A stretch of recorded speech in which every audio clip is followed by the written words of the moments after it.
Exactamente, vamos a seguir hablando del tema poselecciones, lo económico con Tomás Ametla. Tomás, has venido en tantas instancias... Sí, economista, perdón. Claro, yo iba a decir amigo de la casa. Has venido en tantas instancias. ¿Qué tiene de diferente esta? Bueno, hoy ha sido un día histórico. Recién lo escuchaba a los chicos que comentaban sobre la suba histórica que tuvo la bolsa. Fue la más grande en la historia de Argentina. Realmente no hay precedentes de esto. Claro. Y sobre todo también venimos muy cercanos, que tenemos un hecho histórico también, que fue cuando Alberto Fernández ganó las presidenciales en el año 2019, que pasó exactamente lo opuesto, que la bolsa fue la caída histórica más grande de la bolsa cuando gana las PASO, Argentina, Alberto. que la bolsa cae 50% media en dólares, fue la segunda caída más grande después de Sri Lanka.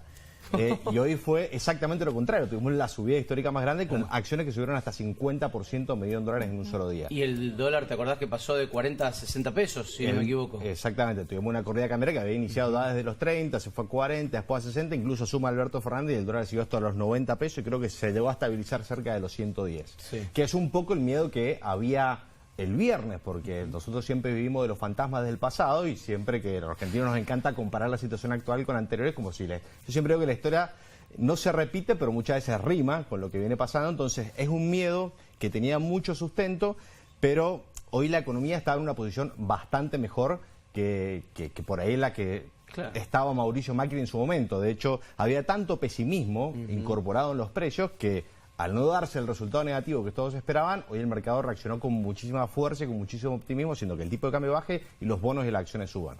Tal cual. Estaba pensando en las diferencias de esta economía con la de Macri, por ejemplo, bueno, obviamente, superávit fiscal distinto, inflación mucho más aplacada, aunque el 17 fue el mejor año inflacionario de Macri. De hecho, el mejor que hemos tenido en mucho tiempo. Eso que decís vos, Juli, es clave porque cuando Macri llega a las elecciones de medio término, que también gana, creo que con el 41 o 42% de los votos. Y ganando 14 provincias, igual que ahora Milei.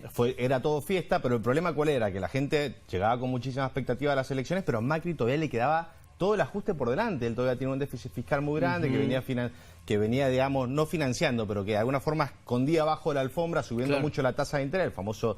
que en su momento eran las Levax, creo que se llamaban en ese momento, que era un poquito barrer la mugre bajo la alfombra. El equilibrio fiscal Macri lo logra en el 19 recién, cuando se estaba por ir. Cuando entré al gobierno, por un pelito. Lo dejan cero al déficit fiscal. O sea, básicamente estuvo los 4 años tratando de corregir la cuestión económica y recién en ese momento tenía la chance de que Argentina volviera a crecer. En cambio, Milei ahora gana las elecciones con el ajuste hecho y no solamente eso, sino que tiene la inflación bajando, el dólar estabilizado y el apoyo de la principal economía del mundo, que es Estados Unidos, incluso 15.700 millones de dólares del RIGI, que es este régimen de grandes inversiones, que ya están comprometidas para empezar a hacer operaciones en el país. Eso te iba a preguntar, llega a esta instancia con el ajuste hecho, que a muchos argentinos nos ha costado mucho, algunos muchísimo, y aún así, para llegar en mejores condiciones, necesitó el auxilio de Estados Unidos. Caso contrario, no sé si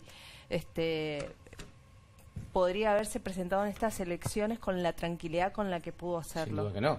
Por eso. No, recordemos que, Milei agarra un banco central más que quebrado, porque ni siquiera es que no tenía plata, tenía negativo por 11.000 millones de dólares. Entonces imagínense que sanear esa situación y después pasar unas elecciones donde el fantasma del kirchnerismo estaba acechando, porque básicamente lo que el mercado hablaba es que si Milei perdía, que era lo que pensaba que iba a pasar, después Kicillof iba a ser presidente en el 2027, todas las empresarios del sector privado saben cómo piensa Kicillof y básicamente no es que el plan de Milei es malo, pero si vos decís, che, el plan de Milei no va a prosperar porque la gente le suelta la mano y en el 2027 vuelve el kirchnerismo, esto no tiene sentido, salgamos y compremos dólares. Claro. ¿Y qué pasa? El gobierno no tenía la espalda suficiente para hacerle frente a esa situación de incertidumbre porque venía de un banco central quebrado y lograron conseguir el apoyo de Estados Unidos para sobrepasar esa situación. Bueno, pero por eso la cuestión es, ¿estaban las cosas tan bien hechas para llegar en esta situación a esta altura? No, porque necesitó el salvataje de Estados Unidos.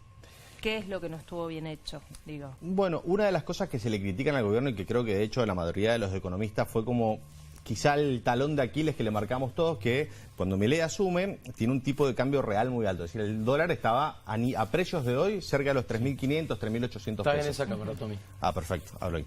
Estaba cerca de los 3.500, 3.800 pesos. ¿Qué hizo el gobierno? Dejó que el tipo de cambio se atrasara demasiado en relación al resto de los precios de la economía, en vez de aprovechar esa situación de tranquilidad y de optimismo que había entre los agentes financieros en general para comprar dólares y recomponer las reservas. En vez de eso, lo que eligió fue hacer que el tipo de cambio baje mientras el resto de los precios subían para tratar de bajar la inflación lo más rápido posible. Eso obviamente lo puso en una situación comprometedora en el momento que llegamos a las elecciones. Tomás, recién dijiste que Sri Lanka había tenido un rebote de bolsa peor que el de Argentina cuando fue lo de Alberto. Está bueno para hacer comparaciones con otros países. El proceso de desinflación de Milei, ¿sí? El proceso del 2.11 anual al 30, con el que probablemente 29, con el que probablemente cerremos el año. Ojalá menos. ¿Con qué otro proceso de desinflación lo podés comparar? Danos otro país que haya venido, no de una hiper, porque no veníamos de una hiper, pero de una inflación altísima, persistente, cada vez mayor, cuasi exponencial, a aplacamiento. ¿Qué se te viene a la cabeza si te pido comparar y compararlo ya que estás? Mira, no tenemos casos exactamente iguales, pero para no irnos muy lejos y no compararnos contra por ahí casos que están del otro lado del planeta, tenemos muy cerca a Chile, que es nuestro país vecino, que era un país que venía atravesando dificultades económicas persistentes, niveles altos de inflación, estancamiento económico, como estamos pasando nosotros, niveles altísimos de pobreza, y en el momento que nos hicieron las reformas económicas y sobre todo lograron marcar disciplina fiscal, que es básicamente lo que está tratando de hacer Milei, mantener el superávit fiscal, ordenaron las cuentas públicas, con el tiempo fueron recuperándose, hoy son una de las economías más importantes de Latinoamérica, tienen niveles muy bajos de inflación y una economía que crece todo el tiempo.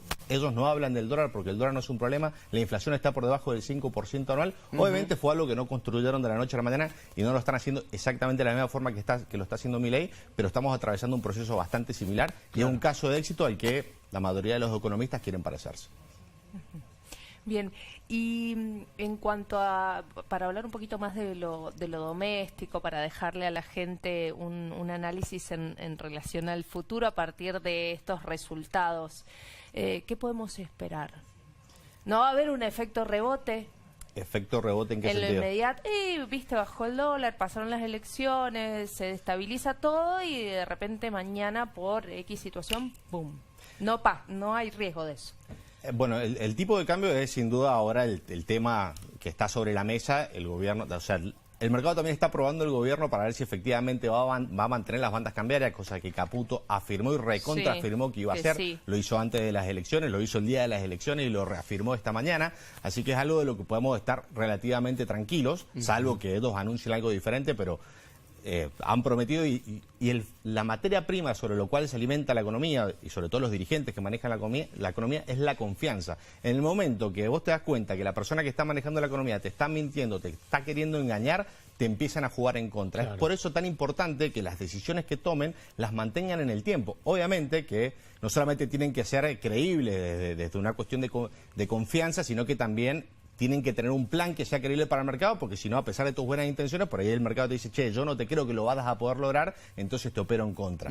Esta semana va a ser clave para ver si verdaderamente el tipo de cambio se mantiene en los niveles actuales, baja un poco, porque hoy el dólar bajó, que creo lo nombraron también esta mañana, abrió el mercado en 1.380, pero después terminamos cerrando 1.440, 1.450, es decir, no bajó tanto el tipo de cambio para esta euforia que vivieron los mercados. Es decir, no tiene mucho sentido que la bolsa haya subido 50% o que algunas acciones hayan subido 50% y el dólar haya bajado solamente un 4%. Va a ser clave lo que pase el resto de la semana.